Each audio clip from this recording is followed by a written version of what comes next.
The film tells the story of a magical sword. It was forged specifically for Julius, and was said to possess enormous magical power. The narrator of this tale is named Ambro. He says that after Julius Caesar died, the sword was passed to another man. But before he died, he decided to hide the sword inside one of his fortresses, fearing someone would steal it and use it for evil. He also placed a spell on it, so that only those with pure hearts could wield it and use it for good. We then return to Rome and see a boy named Romeo watching the supreme commander, Aurelius, who has just returned after conquering Africa for 10 years. The boy secretly watches, fascinated by Aurelius's sword. He sneaks closer to examine it, but Aurelius catches him and accuses him of being a thief, and says the punishment for thieves is losing a hand.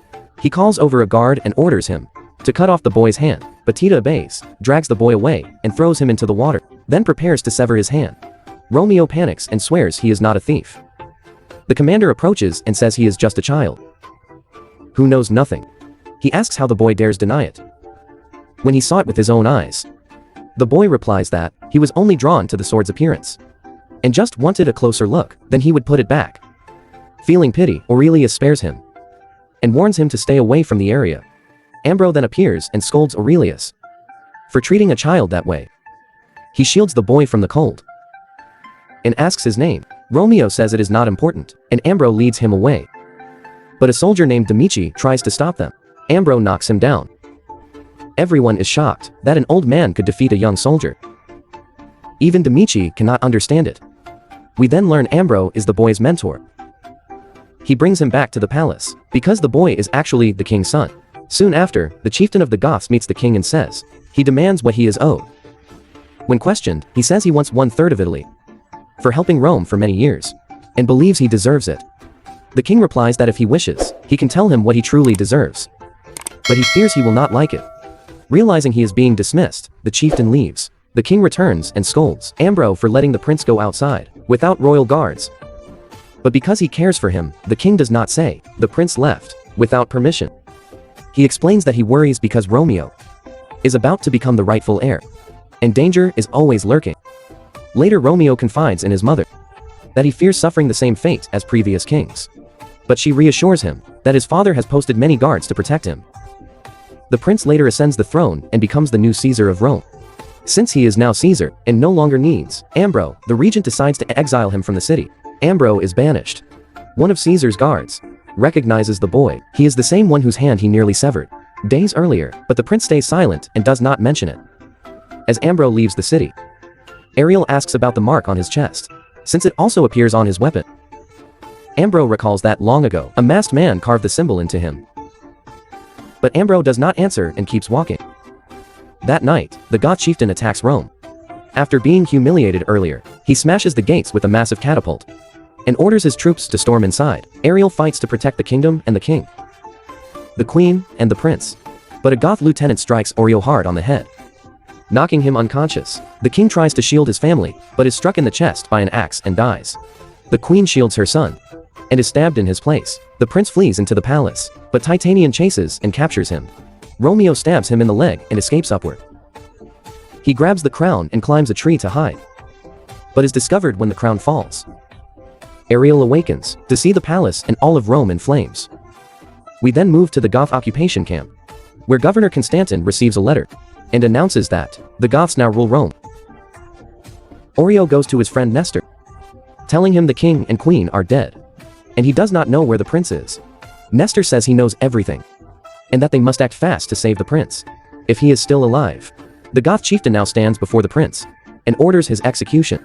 But Ambro appears with his bird, and warns that if he kills the boy, a curse will fall upon the kingdom. The people will see the prince as a hero, and him as a criminal. He hesitates and changes his mind, ordering the boy released. The lieutenant is furious at being overruled by an old man, and cuts off his own finger to punish himself for disobeying. He is then tasked with guarding the prince and imprisoning Ambro. Governor Constantin later arrives at the palace to speak with Orel. He claims he saw the prince being taken to an island, a natural fortress nearly impossible to penetrate. Oreo says they will rescue the prince and temporarily bring him to King Constantine until Rome is restored. But first, he must free his troops in the south before he can rescue Caesar. So Governor Constantine assigns him an assistant whose face is concealed. They reach the place where the soldiers are being held. Aurel speaks to the men about to be executed. They say he brought a royal soldier to surrender. But the moment they dismount, the soldier suddenly attacks and runs, 151007, creating an opportunity for Oreo to free his comrades. He quickly runs after them to save that soldier, before he is killed. But strangely enough, the man has already slain all the guards. Everyone is stunned by his strength. Then we see Titanian escorting the prince and Ambro to the fortress by sea. When they arrive, Ambro says this is the final fortress, once owned by the emperor. Caesar's sword is here, and he hid it in a place known only to God. Titanian mocks the prince and splashes water in his face. Enraged, he tries to throw the boy from above, but Ambro warns that doing so would kill him, because the Goth leader has forbidden the prince's execution. To vent his anger, Titanian orders Ambro tied up for defending the prince. Meanwhile, when Ariel awakens, he finds the escort who was with him has vanished. At the shore, he meets a beautiful young woman named Mira. Emerging from the water, he realizes she is the soldier who traveled with him. He is stunned that a woman could possess such terrifying strength. They decide to head for the fortress together, where the prince is currently imprisoned. At the fortress, Ambro is hanging in chains, and sees the mark on his chest, matching the one on the weapon. He realizes the ancient emperor, long ago, left the sword for his heir inside the temple. He tells the boy to search for clues. The prince searches and reaches a portrait of Caesar. When he touches its eye, he falls into a secret tunnel, leading to a statue holding the sword. Below it is a prophecy stating that whoever wields this sword is the rightful heir of Rome, and will use it for good. He pulls out the blade and plans to kill Titanian. At that moment, Aurel and Mira reach the fortress. They climb up using ropes. As they near the top, the rope nearly slips, almost dropping them. Ambro sees this and swings himself toward the crumbling statue, smashing it to free himself, then leaves it hanging in his place. When a guard moves to cut the rope, Ambro attacks him and helps Ariel and Mira climb up safely. By now, the prince is advancing toward Titanian to kill him. But before he can strike, Titanian awakens. He senses the sword's immense power and demands the boy surrender it. But the prince refuses and flees. Titanian immediately realizes intruders are attacking outside. The battle erupts. Mira alone slaughters more than half the soldiers. One Goth soldier captures the prince and nearly kills him when Aurel appears. He kills the man and reassures the prince that he is safe. They flee, but Titanian pursues them. Ariel tells the prince to run ahead while he holds him off. Titanian strikes him, knocking the sword away, then chases after the prince. Outside, the rest of the group are fighting the enemy. They are still astonished that Mira has killed even more soldiers than they have. Eventually, they regroup inside the fortress and decide they must escape. Ariel holds the gate to delay the enemy, while the others descend into the tunnels, but Mira cannot leave him behind and returns to fight beside him. However, the enemy numbers are overwhelming, so they leap into the sea from great height. All survive and climb back onto their boat to flee. When they reunite with Nestor, he reports that King Constantin has changed his mind and no longer wishes to shelter the prince. He has signed a pact with Chief God. In other words, he betrayed them. Now, they are forced to hand the prince over to Constantine. Ariel refuses and walks away, but as he steps outside, he sees soldiers under Constantine aiming bows at him. He hides behind a table. Suddenly, Prince Romeo appears, drawing their arrows toward him. A guard rushes out to shield the prince and is killed. Aurel burns the group of soldiers, while Batita and Demichi finish off the rest. At that moment, Aurel sees his former ally fleeing, so he chases after him and kills him. When Constantine's commander sees this, he tries to shoot Aurel with an arrow, but Mira appears in time, saves him, and kills the attacker. That night, the group sits together talking. Aurel says he intends to go to the 9th Legion in Britain. He tells Mira she is now the only one free to leave, if she wishes. But Mira says she will go to Britain with them. And so they depart, bringing young Prince Romeo along.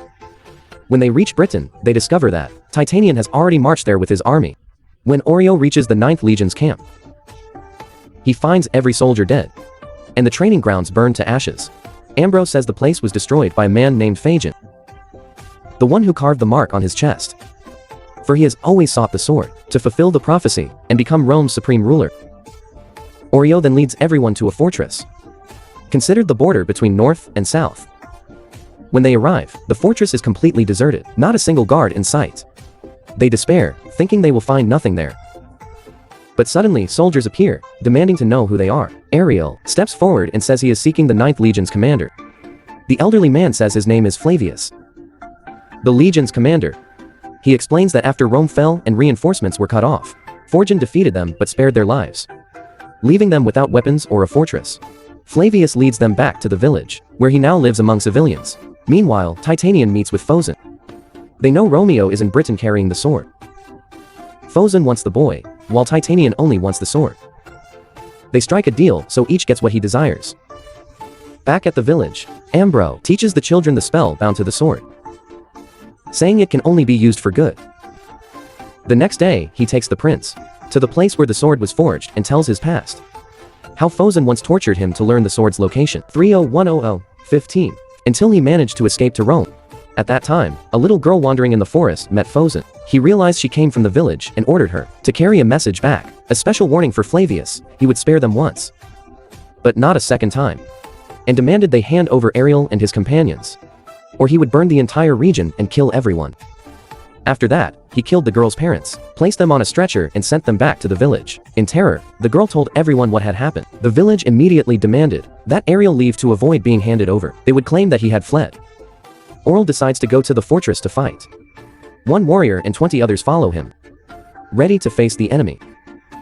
Orio takes the sword back from the prince to battle. Not long after, a massive army advances. The Goth forces and Phozon's troops. As they approach the fortress, the defenders fire arrows, and Ambro uses magic, sending flaming boulders crashing down on the enemy. But the attackers still climb the walls with ladders. Anyone who reaches the top is killed instantly, yet the enemy also breached the gates from below, pouring inside and slaughtering many soldiers. Demichi tries to push down a ladder but falls unconscious. Batida jumps down to save him, killing many FOs, but is eventually struck in the leg by an arrow, and stabbed through the chest with a spear, dying instantly. Demichi awakens and witnesses the scene, rushing to his fallen friend in agony. The defenders nearly lose all hope. But suddenly Flavius does not flee. He leads all his forces back, charging into the enemy. Mira also cuts down countless soldiers in moments. A giant enemy knocks her sword away, but she draws her dagger and kills him. Ambro realizes he must act quickly. He runs to the site, where the sword was forged to perform a powerful spell that could turn the tide of battle. But there he encounters Phozon. The man attacks him relentlessly, until Ambro rips off his mask, lands a fatal blow, and hurls him into a burning tree. Meanwhile, Prince Romeo is being escorted to safety when Titanian spots him and gives chase. Oreo rushes in to stop him. Both crash to the ground. The sword slips from Oreo's hand and Titanian grabs it. He swings and shatters Oreo's blade. But with years of battlefield experience, Ariel wounds his arm, forcing him to drop the sword. The two fight with axes. Titanian is about to finish Aurel when Romeo retrieves the sacred blade and kills him, avenging his parents and saving Aurel. The battle ends with Aurel's forces victorious. Peace returns at last. Prince Romeo rises, holding the sword, and declares he will rule Britain without war or hatred. He throws the sword, which embeds itself in solid stone. Many years later, Ariel marries Mira, the woman who hated him so greatly. Romeo also marries and has a son named Arthur. Ambro still lives, and continues telling the tale of the deeds Arthur's father accomplished in his youth, and of the sword that protected all of Rome. And thus, the film comes to an end.